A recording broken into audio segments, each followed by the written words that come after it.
પોતાના જે દેશો ગામડો બધું હારી ગયા હરાજીની અંદર, જુગારની અંદર. અને છેલ્લે છેલ્લે તો દ્રૌપદીને હું મૂકી દીધા અંદર, એમને હો હારી ગયા.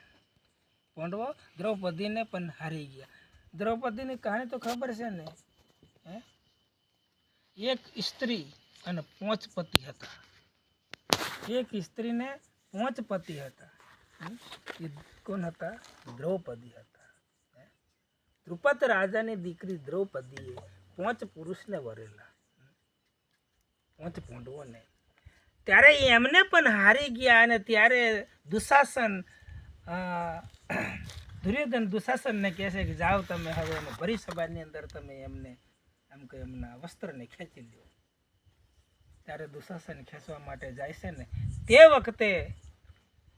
તે વખતે સુભદ્રા દ્રૌપદીએ જે બાંધેલી રાખેલી અને જે વચન આપેલું ને એ વચનને યાદ કરે છે કે ભગવાન હવે તમે આવો.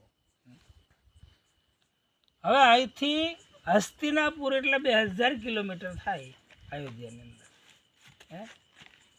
અને દ્વારિકા કેટલો થાય?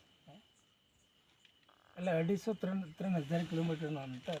છતાં ભગવાનને ખબર પડી ગઈ કે દ્રૌપદીનું ચિર લૂંટાય છે, માટે એમને આકાશવાણી અંતર ધ્યાન થઈને એમને જે કંઈક ચીર પૂર્યા.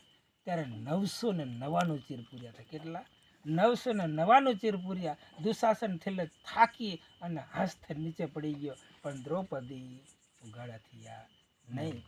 ત્યારથી આજે કંઈક વચન છે એ આજના દિવસના માટે, આ શ્રાવણ સુદ પૂનમના દિવસના માટે આજે બનેલી કહાની આજ લગભગ 5500 વર્ષ પહેલાં બન્યું હતું.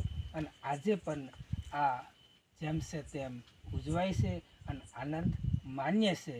અને એ જ દિવસે આપણને પણ બધાને કનુભાઈએ અને રેશમબેન અને એમના સુપુત્રો સૌ મળી અને જે કંઈક ભજન ભાવ રાખીને સંતોને ભક્તોને, અને જુઓ તો ખરા, અમારા ઈશ્વરભાઈ કોન્ટેક કર્યો મને કે બાપજી મેં આ બાજુ છે આવીશું. અને સાથે સાથે આવ્યા પણ એક મહાત્માને પણ લઈને આવ્યા.